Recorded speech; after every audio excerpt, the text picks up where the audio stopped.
Subscribe to our YouTube channel and press the bell icon to get the latest updates. इस वक्त असम के अलावा बिहार भी बाढ़ से जूझ रहा है। बिहार भी ऐसा राज्य है जहां पर हर साल बाढ़ आती है। बहुत सारे लोगों के मन में ये सवाल होता है कि बिहार में ना तो बहुत ज्यादा पहाड़ियां हैं और ना ही इतनी बारिश होती कि बाढ़ आ जाए, फिर भी हर साल यहाँ पर बाढ़ क्यों आती है। जिस तरह से बिहार की सिचुएशन अलग है, उस तरह से ही बिहार में बाढ़ आने का कारण भी अलग है। बिहार में बाढ़ क्यों आती है हर साल, आइए जानते हैं इस रिपोर्ट में। आसान भाषा में और एक लाइन में इसका जवाब है भौगोलिक परिस्थिति यानी कि ज्योग्राफिकल सिचुएशन। बिहार की भौगोलिक परिस्थिति को समझने के लिए आपको नेपाल की ज्योग्राफिकल सिचुएशन को भी समझना होगा, क्योंकि बिहार में 7 जिले ऐसे हैं जो कि नेपाल से सटे हुए हैं। ये जिले हैं पश्चिमी चंपारण, पूर्वी चंपारण, सीतामढ़ी, मधुबनी, सुपौल, अररिया और किशनगंज। नेपाल पहाड़ी इलाकों वाला देश है। जब पहाड़ों पर बारिश होती है तो उसका पानी नदियों के जरिए नीचे आता है और नेपाल के तराई वाले इलाकों में भर जाता है। नेपाल में कई ऐसी नदियां हैं जो नेपाल के पहाड़ी इलाकों से निकलकर मैदानी इलाकों में आती है, फिर वहां से वो नीचे बिहार में दाखिल हो जाती है। बिहार में बाढ़ का सबसे ज्यादा पानी नेपाल से आता है। नेपाल में पानी इसलिए नहीं टिकता क्योंकि वो पहाड़ी इलाका है जो कि ऊंचाई पर होता है।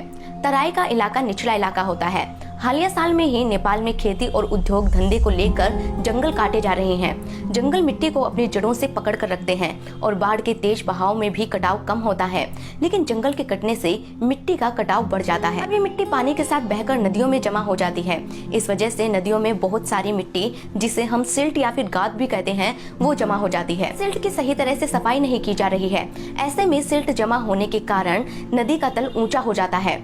इससे नदी का बहाव प्रभावित होता है। नदियां कई बार अपना रास्ता बदल लेती है और ज्यादा पानी हो तो बांध को भी तोड़ देती है। एक्सपर्ट्स ये भी बताते हैं कि जब तक फरक्का बांध नहीं था तब तक सारा सिल्ट और बालू बहकर बंगाल की खाड़ी में चला जाता था, लेकिन फरक्का बांध के बनने के कारण नदियों में सिल्ट बढ़ता जा रहा है। बिहार की कोसी नदी, जिसे बिहार का शोक भी कहा जाता है, अब वो उफान पर आ चुकी है। वहीं गंडक नदी भी उफान पर है। इस वजह से बिहार में कई इलाके बाढ़ की चपेट में हैं। वहीं पिछले दिनों नए नवेले पुल की बहती हुई तस्वीरें आपने खुद देखी, जिससे आप समझ गए होंगे कि बिहार में सरकारी व्यवस्थाएं कैसी है। बहरहाल इस रिपोर्ट से आप ये जरूर समझ गए होंगे कि असम से बिल्कुल अलग है बिहार में बाढ़ आने का कारण। असम की बाढ़ को रोकना लगभग असंभव है, लेकिन बिहार में नदियों में जमा सिल्ट को अगर साफ करवा दिया जाता है और साथ ही जंगलों की कटाई को रोक दिया जाता है तो बाढ़ के असर को कम किया जा सकता है। लेकिन ऐसा कब होगा, इसका तो भगवान ही मालिक है। खैर, ये रिपोर्ट आपको कैसी लगी हमें कमेंट सेक्शन में जरूर बताएं। और इसे अगर आप अपने फेसबुक पेज पर देख रहे हैं तो हमारे पेज को लाइक कर लें, और यूट्यूब चैनल पर देख रहे हैं तो हमारे चैनल को सब्सक्राइब कर लें। धन्यवाद।